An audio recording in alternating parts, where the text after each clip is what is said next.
ला पहला आपे भांडे साजियन आपे पूरन दे।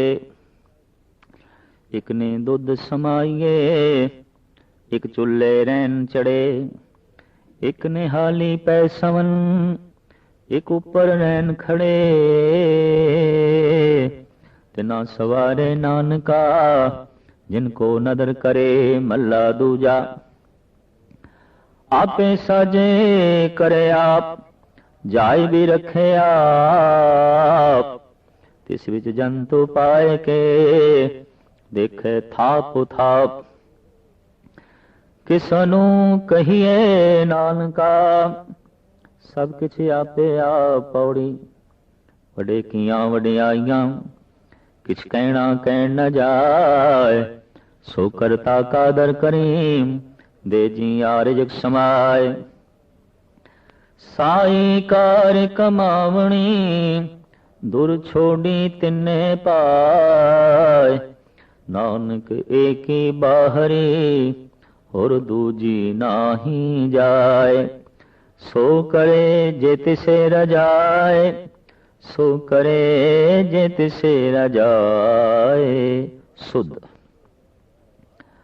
आसा दीवार दी 24वीं पौड़ी और आसा दीवार दी समाप्ति दी पौड़ी। इस नाल भी दो श्लोक ने, एक गुरु नानक देव जी महाराज दा, एक दूजे पातशाह गुरु अंगद देव जी महाराज दा। करीबन करीबन दोहां दे च ख्यालां दी लड़ी इक्को ही चलदी है। आपे भांडे साजियन आपे पूर्ण दे। इत्थे गुरु नानक देव जी महाराज अकाल पुरख नूं एक कुम्हार नाल तशबीह देंदे ने ते कुम्हार दी तरह है। उन्हें तरह तरह के जीवां दे भांडे घड़े ने। देखदे हां कुम्हार घड़े बना रहा है, मटकियां बना रहा है, कसौरे बना रहा है, कूजे बना रहा है। किसी दे उत्ते बड़े सोहने ढंग की चित्रकारी कर रहा है, किसी नूं उंजी सादा रहन देंदा पिया, मामूली जिहा रंग जो है पा देता है। अनंत घड़े। फिर ये घड़े वख वख लोगों के घरां च गए। किसी ने उहदे च दुध पा के रखे और किसी ने उस भांडे नूं अग ते धर दिता है। दिन रात अग ते पे थले अग पई बलदी है।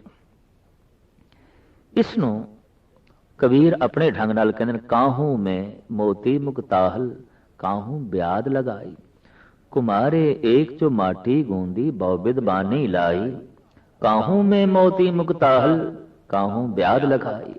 उस कुमार ने तरह तरह के ये जुड़े भांडे बनाए ने। किसी ने घर विच उसे ही भांडे दे अंदर मोतियां नूं रखे होया है, हीरियां नूं छुपा के रखे है उस बने हुए भांडे दे विच। पर कोई ओही भांडा अग दे उत्ते चढ़िया होया, तपिया पिया। हे प्रभु, ये जीवां दे भांडे जो तू साजे ने, देखदे हां किसी दे अंदर ते ज्ञान दा हीरा चमकदा पिया, किसी दे अंदर भगती दे मोती पए हुए ने, किसी दे अंदर दैवी गुणा दे रतन पए ने, पन्ने पए ने, मूंगे जवाहरात पए ने। पर कोई दुखां दी चुल्ले ते ही सड़दे पए ने और तप रहे ने दिन रात। प्रभु भांडे ते तू ही बनाए ने, साजना ते तेरी है। पर एक कमाल दी साजना है, किसी विच हीरे ते मोती ते कोई चुल्ले ते जो है चढ़िया होया है। साहिब श्री गुरु नानक देव जी महाराज कहंदे ने, मैं इस ढंग नाल देखदा पिया, आपे भांडे साजियन आपे पूर्ण दे। आप ही इन्हां भांडियां दी साजना करदा है, आप ही इन्हां नूं पाया तकमील तक लै जांदा है। पर एक नी दुध समाई है एक चुल्हे रहन चले गए। एक ना दे ते सांभ के दुध रख दिता जाता है, पर एक अग्नि ते चढ़े हुए ने, भट्ठी ते पए ने, अग ते ही पए ने। अगर मनुख भांडे की तरह है तो वाकई इस दे अंदर दैवी गुणों का दुध भी पिया होगा, और ये भांडे की तरह है तो फिर चुल्हे भी चढ़िया होगा, किधरे ना किधरे चुल्हे ते चढ़िया पिया होगा। देखते हाँ बहुते भांडे ते चुल्हे ते ही चढ़े हुए ने। कोई किसे दुख दे च, कोई किसे दुख दे च, कोई किसे विपता च, कोई किसे विपता च। अक्सर ऐसा होता है कि मनुख अपनी अकल ज्यादा समझदा है, दूजे दा धन ज्यादा समझदा है, अपना दुख छोटा भी वड्डा मनदा है ते दूजे दा निक्का जिहा सुख भी बहुत वड्डा मन लैंदा है। ये मनुख दे देखण दे अपने जो है पैमाने ने। बाबा फरीद कहंदे ने आम बंदियां दा ते कहना एक पासे, मैनू भी ये भुलेखा लग गया सी कि मैं दुखी हाँ, जगत सुखी है, मेरे नालों सारा जगत सुखी है और दुखी हाँ तो केवल मैं। पर जद मेरी ये सोचनी सी उदों मैं खड्ड दे च खड़ा सी, दुनिया मैनू महल माड़ियां ते बैठी हुई दिखाई देंदी सी। सहजे सहजे मैं भी चढ़ना शुरू किया ते जद पहाड़ी दी शिखर ते पहुंचया, पहाड़ दी चोटी ते मैं पहुंचया तो मैं की देखया, दुखां दी अग ते घर घर दे च पई बलदी है। बाबे फरीद दा यह श्लोक बड़ा कीमती श्लोक है। आप कहते न फरीदा मैं जानिया दुख मुझको, दुख सवाया जग उच्चे चढ़ के देखया तां घर घर एहा अग। घर घर दे च मैनू भांडे चुल्हे ते चढ़े हुए दिखाई देंदे पे ने, घर घर दे च अग बलदी हुई दिखाई दे रही है। पर उच्चे चढ़ के देखया, बिना ऊंचाई ते चढ़िया ये असलियत दिखाई नहीं देगी। ते ऊंचाई है ज्ञान दी, ऊंचाई है सूझ समझ दी। जद कोई मनुख सूझ समझ दी उच्ची टीसी ते पहुंचदा है, सारा जगत उसनू दुख दी लपेट दे दिखाई देंदा है। गुरु नानक देव जी महाराज ने ते ये फैसला कुन गल कर देती है कि बाली रोवै नाए भतार, नानक दुखिया सब संसार। गुरु नानक देव जी महाराज दे ये दो वाक जगत प्रसिद्ध ने, नानक दुखिया सब संसार। ऐ बंदे सिर्फ तू ही दुखी नहीं, सारा जगत दुख दे च है। पर चुल्हे ते भी उसने जब कोई भांडे चाड़े ने, कुछ मकसद ते होवेगा, आखिर उसका कुछ ना कुछ ते मुदा होवेगा। एक सूफी दा कहना है, जख्म जब भी कोई ज़हनो दिल पर लगा, जिंदगी की तरफ एक दरीचा खुला, हम भी गोया किसी साज के तार हैं, चोट खाते रहे गुनगुनाते रहे। जरब ना पुचाइए तंती साज ते तां उस दे चों संगीत नहीं निकलदा, गीत नहीं निकलदा। अगर मनुख नो एक सितार मन लईए, अगर मनुख नो एक साज मन लईए, तो मैं देखिया वही साज चंगे वजे ने जिन्हां दी तारां ते कोई जरब पहुंची है, जिन्हां दी तारां ते कोई चोट पहुंची है। जिन्हां दी तारां ते कोई चोट नहीं पहुंची, उन्हां दे संगीत ते अज तक नहीं निकल सकिया। वो साज एवें पए ने। दुनिया भर दे दार्शनिक भगत संत जन 99% ओही ने जो दुखां दी खाण दे चों निकले ने, जो गम दे डूंगियां धारावां दे चों मोतियां दी तरह जो है निकले ने। जापदा है ये भी एक प्रभु दी लोड़ सी। जैसे जरब पहुंचाए बिना साज दे चों संगीत नहीं निकलदा, डूंगी धार दे डुबकी लाए बिना मोतियां दी प्राप्ति नहीं, इसी तरीके नाल दुख नूं गहरे तल दे च समझे बिना सुख दा अनुभव मानना भी बड़ा औखा है। यही कारण है कि विपरीत हालत परिपूर्ण परमात्मा ने बनाई है। इस वास्ते सुख दा बहुत वड्डा बोध उन्हां नूं ही प्राप्त होया है, उन्हां नूं ही मिलिया है जिन्हां कोल दुख दा बहुत वड्डा बोध सी। इस वास्ते दुख नूं किधरे परमात्मा दी क्रोपी ना मन लईए। कहतियां दुख भूख सदमार, ए भेदात तेरी दातार। तो महाराज कहते एक नी दुध समाइए, एक चुल्ले रहन चले। एक ना देश ते दुध पिया, जमदियां ही राजकुमार, जमदियां ही ठाठ पाठ, जमदियां ही शानो शौकत, पर एक चुल्ले ते पए ने, अग ते जो है पए ने। पर इस दे च कदी गौर मुताला करिए, जिंदगी दे च कोई चुनौती ना होवे, कोई संघर्ष ना होवे ते मनुख अगे नहीं वधदा, अगाह नहीं वध सकदा। ਤੇ ਸਭ ਤੋਂ ਵੱਡਾ ਸੰਘਰਸ਼ ਹੈ ਦੁੱਖ। ਇਸ ਦੁੱਖ ਨੂੰ ਹੀ ਮਹਾਤਮਾ ਬੁੱਧ ਨੇ ਸਮਝਿਆ ਤੇ ਸਿਧਾਰਥ ਮਹਾਤਮਾ ਬਣ ਗਏ। ਇਸ ਦੁੱਖ ਤੋਂ ਹਿਰਦਾ ਪੀੜਤ ਹੋਇਆ, ਚਾਹੇ ਦੁੱਖ ਕਿਸੇ ਹੋਰ ਦਾ ਸੀ, ਆਪਣਾ ਨਹੀਂ ਸੀ। ਕਿਸੇ ਬੁੱਢੇ ਨੂੰ ਵੇਖਿਆ, ਕਿਸੇ ਦੀ ਲਾਸ਼ ਵੇਖੀ ਹੈ, ਮੁਰਝਾਇਆ ਹੋਇਆ ਫੁੱਲ ਵੇਖਿਆ, ਰੋਂਦੇ ਹੋਏ ਕੋਈ ਮਨੁੱਖ ਦੇਖ ਲੈਣੇ, ਦੁੱਖ ਤੇ ਦੂਜਿਆਂ ਦਾ ਸੀ, ਲੇਕਿਨ ਆਪਣੇ ਹਿਰਦੇ 'ਚ ਥਾਂ ਦਿੱਤੀ, ਆਪਣਾ ਹਿਰਦਾ ਰੋ ਉੱਠਿਆ, ਤੜਪ ਉੱਠਿਆ। ਸਿਧਾਰਥ ਜਦ ਰੋਇਆ, ਉਹਦੇ ਰੋਣ ਦੇ ਹੰਝੂਆਂ ਦੇ ਵਿੱਚ ਸਿਧਾਰਥ ਬਹਿ ਗਿਆ, ਮਹਾਤਮਾ ਬੁੱਧ ਪ੍ਰਗਟ ਹੋ ਗਿਆ। ਦੁੱਖ ਨੇ ਹੀ ਸਿਧਾਰਥ ਨੂੰ महात्मा बुद्ध बना देता। तो सिद्धार्थ जैसे तो कई राजकुमार ने, कौन पुछदा है, इतिहास दे भी नामों निशान मिट गए ने, पर जब तक सूरज चंद तारे रहणगे महात्मा बुद्ध नूं मिटाना बहुत औखा है। हंझुआं दे नाल सिद्धार्थ मिट गया है, महात्मा बुद्ध पैदा हो गया। भावें ये भांडा चुल्हे ते चढ़िया, पर चुल्हे ते चढ़ के अमर हो गया, पक गया, पुख्ता हो गया। अग्नि ने उसनूं पक्का कर दिता, होर मजबूत कर दिता। जिस भांडे साग सब्जी बनाई जाती है, पुराना जमाना मिट्टी के भांडे, और जो जितना ज्यादा अग ते चढ़िया होया भांडा होंदा सी, वो उतना ही ज्यादा मजबूत हो जाता सी, वो उतना ही ज्यादा जो है पक जाता सी, और बिल्कुल धातु की तरह मजबूत हो जाता सी। तो उन्हां मनुखां दे अंदर बहुत वड्डी पकियाई देखण नूं मिलदी है, जिन्हां ने बहुत गहरे दुख महसूस कीते होण। लाजमी नहीं कि दुख उन्हां दी झोली च होण, ऐसा भी हो सकता है दुख किसे दा है, महसूस आप कीता है, पीड़ा किसे दी है, पर महसूस आप कीती है।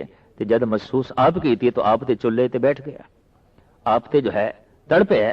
तो महाराज कहने ने, एक नहीं दुध समाईए, एक चुल्हे रहन चढ़े, एक निहाली पै सवन, एक उपर रहन खड़े।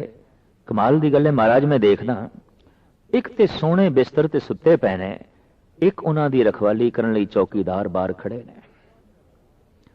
सारी रात जाग के, कोई सारी रात किसी नूं सुला रहा है, कोई सारी रात आराम दी ते सुरक्षित नींद सौ सके, कोई सारी रात बेराम होके जागे है, कोई सारी रात बेआरामी नाल पहरा देंदा रहा है, इस वास्ते कि सारी रात कोई आराम नाल सौ सके।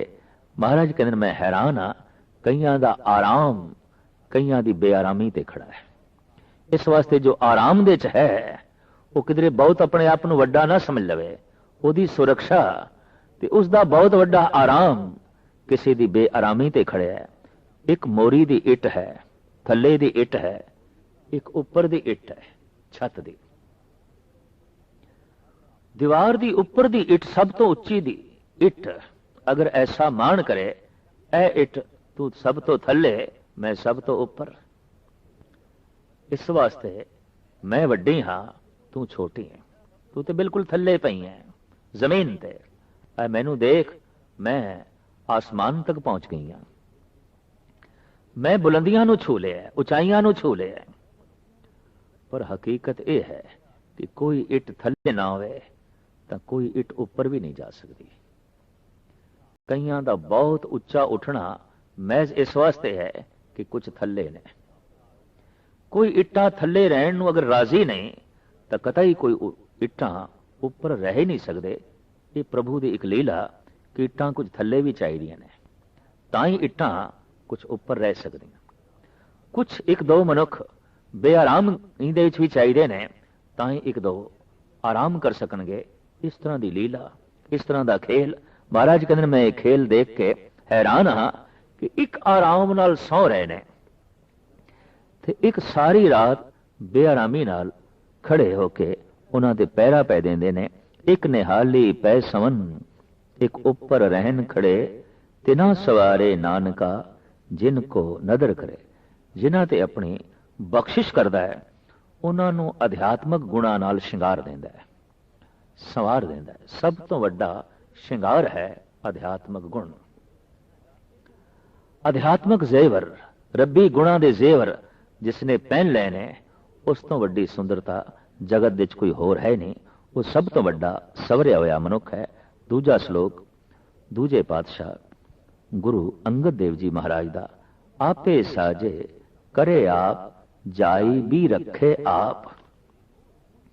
साजना वो आप करदा है, रक्षा वो आप करदा है, जाई भी रखे आप, अपनी जाई हुई अपनी बनाई हुई इहदी हिफाजत भी वो आप करदा है। पहाड़ ने, वृक्ष ने, सागर है, ग्रह नक्षत्र ने, ये उसने ही थम के रखे हुए हैं। ते जे इतना वड्डा पसारा उसने थम के रखे है तो ऐ बंदे तैनू भी उसने ही थम के रखे है। जरा सोच। ये तो कई दफा कोड किरली ऐसा सोच लेंदी है कि मैं शैतीर दे थल्ले ना हुआ तो शैतीर गिर जाएगा। कई दफा मैं ऐसा धारणा दे विच मनुखा नूं देखदा जो सोचते ने कि शायद असी ना होइए संसार किवें चलेगा, असी ना होइए परिवार किवें चलेगा, असी ना होइए ये संस्था किवें चलेगी। पर देखण दे चाहुंदा जद वो नहीं रह जाता तो संसार तो चलदा ही रहिंदा है, परिवार तो चलदा ही रहिंदा है, संस्थावां तो चलदियां ही रहिंदियां ने। इहनूं ही महाराज कहंदे ने केती गई देख बाजे बजाए, वही एक रैसी जो साचा खुदा है, आपे साजे करे आप जाए भी रखे आप, तिस विच जंत उपाय के देखे थाप उताप। ये जिहड़ी सृष्टि उसकी जाई हुई है, इस दे तरह तरह के जीवां जनता नूं पैदा करके मार के उथाप के और थापना करके वो परिपूर्ण परमात्मा वेखदा है। इस कौतक नूं किसनूं कहिए नानका, सब किछ आपे आप। हुण इस तरह की फरियाद किस दे अगों करिए कि हे प्रभु एक चुल्हे ते क्यों चढ़े ने, एक ना दे च दुध क्यों है, एक आराम दे च क्यों ने, एक बेआरामी दे च क्यों ने।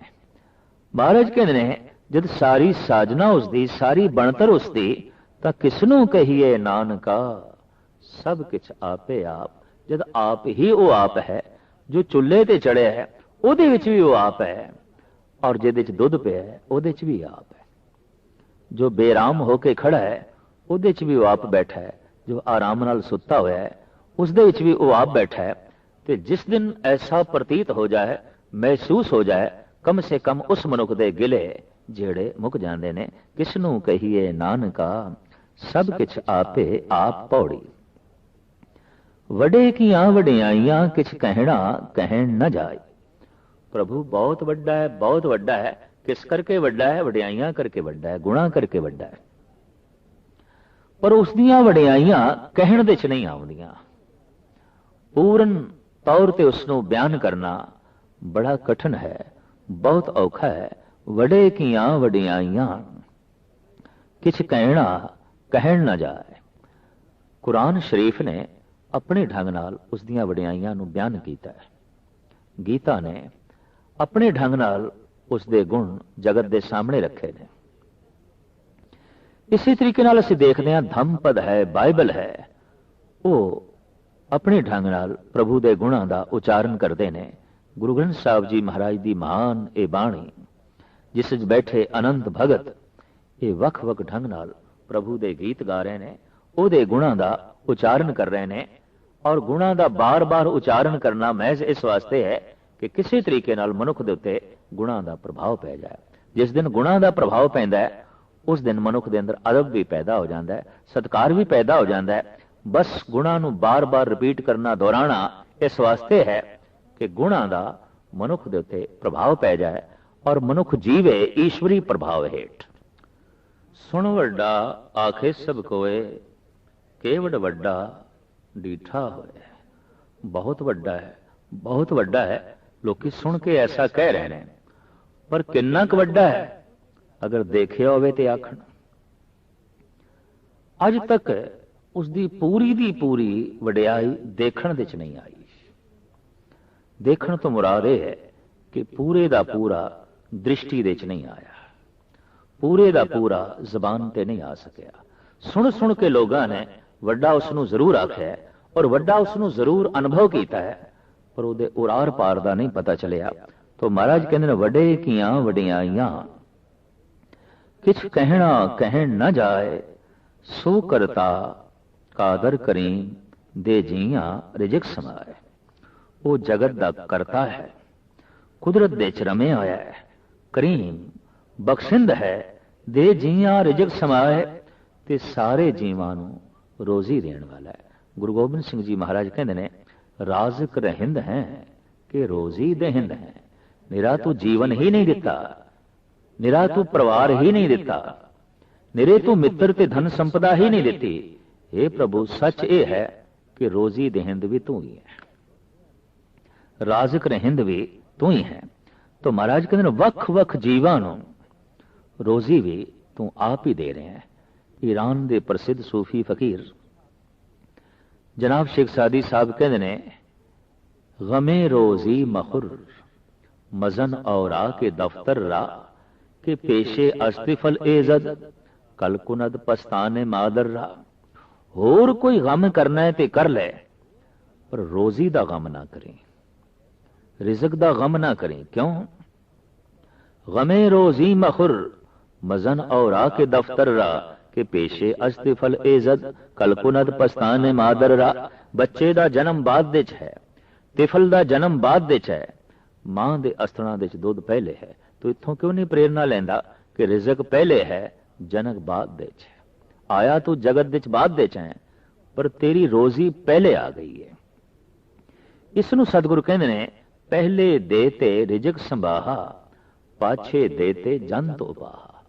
जीव जंतु बाद विच पैदा होंदे ने, उन्हां दा रिज़क पहले आउंदा है। इनू साहिब गुरु अर्जन देव जी महाराज ने भी अपने ढंग नाल बयान किया है कि प्रथमे माखन पाछे दूध मैलू कीनो साबन सूद। प्रथमे माखन, मां दे अस्थण पहले ने,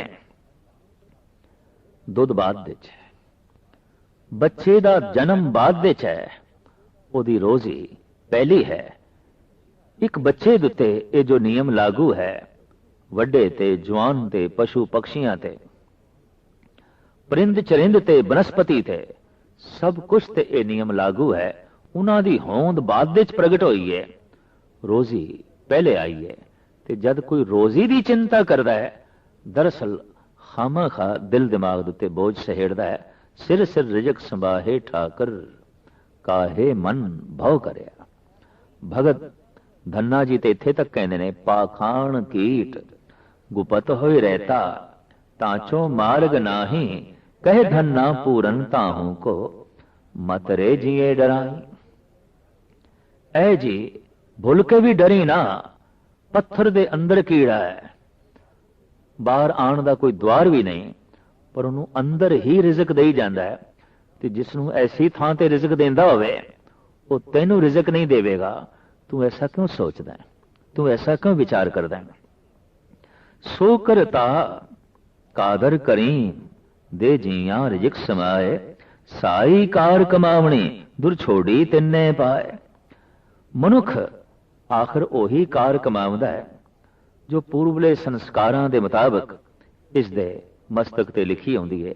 भाव जन्म दर जन्म जो बने हुए संस्कार ने, वो एक ऐसी रेखा बन जाती है कि मनुख बार बार फिर उसे च ही चलता है। ये भी एक प्रभु की नियमावली है। जप तप दे नाल पुरातन बने हुए संस्कारां नूं मिटा के नवी रेखा बनानी है, ताकि सागर तक पहुंच सके। जिहड़ी पानी की रेखा विपरीत दशा च बन गई है सागर तो, सागर नाल मिलना औखा हो सकता, रस्ते च ही सुख सड़ जाए। तो साहिब कहते ने, धुर दरगाहों संस्कारां दी रेखा जिन्हां दे मस्तक ते जैसी पई है, वो उस तरह दी कार कमाई जा रहे ने। नानक एक ही बाहरी और दूजी ना ही जाए। महाराज कहते हैं, उस एक तो बिना और कोई ऐसी दूजी जगह नहीं जिथे मनुख मंगे फरियाद करे। उस एक तो बिना ऐसी होर कोई दूजी जगह ही नहीं जिहदे अगों वडियाइयां दा उचारण होवे। ऐसा ना कोई होर कादर है, ना कोई उस वर्गा होर कोई करीम है ते रहीम है, ना ही कोई उस वर्गा होर इतना कोई वड्डा है। नानक एक ही बाहरी और दूजी ना ही जाए, सो करे जे तिसे रजाए। जगत विच परिपूर्ण परमात्मा वही कुछ कर रहा है जो उसकी रजा है, जो उसकी मर्जी है, जो उसका भाणा है। मूल उपदेश उसकी रजा दे च रहना है, उसकी मर्जी दे अनुकूल चलना है। ये आसा दीवार प्राचीन समय तो गुरु घर दे ਅੰਮ੍ਰਿਤ ਵੇਲੇ ਗਾਇਨ ਕੀਤੀ ਜਾਂਦੀ ਹੈ। ਇਹਦੇ ਨਾਲ ਇਹ ਸ਼ਬਦ ਜੁੜ ਗਏ ਨੇ ਕਿ ਆਸਾ ਪੂਰਨ ਕਰਨ ਵਾਲੀ ਬਾਣੀ ਹੈ। ਇਸ ਦੇ ਜਿਹੜੇ ਸ਼ਲੋਕ ਨੇ, ਇਸ ਦੇ ਜਿਹੜੀਆਂ ਪੌੜੀਆਂ ਨੇ, ਵਹਿਮ ਤੋਮਾਤ ਭਰਮ ਮਨੁੱਖ ਦੇ ਮਨ ਚੋਂ ਦੂਰ ਕਰ ਦਿੰਦੇ ਨੇ। ਗੁਰੂ ਨਾਨਕ ਦੇ ਇਹ ਬੋਲ, ਆਸਾ ਦੀ ਵਾਰ ਦੀ ਇਹ ਬਾਣੀ ਸ਼ੋਲੇ ਨੇ। ਇਹ ਕੋਈ ਬੁਝੀ ਹੋਈ ਰਾਖ ਨਹੀਂ। ਆਸਾ ਦੀ ਵਾਰ ਦੇ ਸ਼ਲੋਕਾਂ ਦੇ ਸਾਹਮਣੇ ਫੋਕੇ ਵਹਿਮ ਤੋਮਾਤ ਦਾ ਰਹਿਣਾ ਬੜਾ ਕਠਿਨ ਹੈ, ਔਰ ਫੋਕੀਆਂ ਮਨੋਤਾਂ ਇਹਦੇ ਸਾਹਮਣੇ ਨਹੀਂ ਰਹਿ ਸਕਣਗੀਆਂ। ਆਦਿ ਕਾਲ ਤੋਂ ਮਹਾਂਪੁਰਸ਼ ਐਸਾ ਸਮਝਦੇ ਰਹੇ ਨੇ ਕਿ ਅੰਮ੍ਰਿਤ ਵੇਲੇ ਜੋ ਆਸਾ ਦੀ ਵਾਰ ਗਾਇਨ ਕਰਦੇ ਨੇ, ਔਰ ਅੰਮ੍ਰਿਤ ਵੇਲੇ ਜੋ ਆਸਾ ਦੀ ਵਾਰ ਨੂੰ ਭਾਵਨਾ ਨਾਲ ਸੁਣਦੇ ਨੇ, ਉਹਨਾਂ ਦੀਆਂ ਸਾਰੀਆਂ ਹੀ ਆਸਾਵਾਂ ਪੂਰੀਆਂ ਹੋ ਜਾਂਦੀਆਂ। ਉਹਨਾਂ ਦੇ ਮਨ ਵਿੱਚ ਫਿਰ ਕੋਈ ਵੀ ਪ੍ਰਬਲ ਇੱਛਾ ਜੋ ਤਣਾਅ ਬਣ ਕੇ, ਬੋਝ ਬਣ ਕੇ ਰਵੇ ਨਹੀਂ ਰਹਿੰਦੀ। ਉਹਨਾਂ ਦੀ ਪ੍ਰਾਪਤੀ ਵਾਸਤਵਿਕ ਪਰਮਾਤਮਾ ਦੀ ਹੋ ਜਾਂਦੀ ਹੈ। ਤੇ ਪਰਮਾਤਮਾ ਦੀ ਪ੍ਰਾਪਤੀ ਇਹ ਹੈ ਕਿ ਸਭੇ ਇੱਛਾ ਪੂਰੀਆਂ ਜਾਂ ਪਾਇਆ ਅਗਮ ਅਪਾਰਾ। ਐਸਾ ਅਗਮ, ਐਸਾ ਅਪਾਰ ਜਦ ਆਸਾ ਦੀ ਵਾਰ ਦੀ ਬਾਣੀ ਦੁਆਰਾ ਪ੍ਰਾਪਤ ਹੋ ਜਾਂਦਾ ਹੈ ਤਾਂ ਅੰਦਰ ਕੋਈ ਇੱਛਾ ਨਹੀਂ ਰਹਿੰਦੀ, ਅੰਦਰ ਕੋਈ ਤਮੰਨਾ ਨਹੀਂ ਰਹਿੰਦੀ। ਇਹ ਸਾਰੇ ਸ਼ਲੋਕ ਅਗੰਮੀ ਸ਼ਲੋਕ ਨੇ। ਇਹਨਾਂ ਨਾਲ ਜੁੜੀਆਂ ਹੋਈਆਂ ਪੌੜੀਆਂ ਨੇ 24। ਲੇਕਿਨ ਇਸ ਢੰਗ ਦੀ ਵੀ ਗੁਰਦੁਆਰਿਆਂ 'ਚ ਮਰਿਆਦਾ ਹੈ ਕਿ 24 ਛੰਦ ਵੀ ਗੁਰੂ ਰਾਮਦਾਸ ਜੀ ਮਹਾਰਾਜ ਦੇ ਜੋੜ ਕੇ ਪੜ੍ਹੇ ਜਾਂਦੇ ਨੇ, ਜਦਕਿ ਗੁਰੂ ਗ੍ਰੰਥ ਸਾਹਿਬ ਜੀ ਮਹਾਰਾਜ ਦੇ 'ਚ ਕੇਵਲ ਪੌੜੀਆਂ ਨੇ ਤੇ ਇਹ ਸ਼ਲੋਕ ਨੇ। ਔਰ ਇਹ ਸ਼ਲੋਕ ਗੁਰੂ ਨਾਨਕ ਦੇਵ ਜੀ ਮਹਾਰਾਜ ਦੇ, ਗੁਰੂ ਅੰਗਦ ਦੇਵ ਜੀ ਮਹਾਰਾਜ ਦੇ, ਤੇ ਪੌੜੀਆਂ ਸਾਰੀ ਦੀਆਂ ਸਾਰੀਆਂ ਸਾਹਿਬ ਸ੍ਰੀ ਗੁਰੂ ਨਾਨਕ ਦੇਵ ਜੀ ਮਹਾਰਾਜ ਦੀਆਂ। ਸਾਹਿਬ ਸ੍ਰੀ ਗੁਰੂ ਨਾਨਕ ਦੇਵ ਜੀ ਮਹਾਰਾਜ ਬਖਸ਼ਿਸ਼ ਕਰਨ ਜਿਨ੍ਹਾਂ ਜਿਨ੍ਹਾਂ ਨੇ ਵੀ ਭਾਵਨਾ ਨਾਲ ਇਸ ਵਿਚਾਰ ਨੂੰ ਸਰਵਨ ਕਰਨਾ ਹੈ। ਉਮੀਦ ਹੈ ਸਤਿਗੁਰੂ ਉਹਨਾਂ ਦੀ ਆਸਾਵਾਂ ਨੂੰ ਭਾਗ ਲਾਵਣਗੇ, ਉਹਨਾਂ ਦੀਆਂ ਭਾਵਨਾਵਾਂ ਨੂੰ ਪੂਰਨ ਕਰਨਗੇ। ਸੋ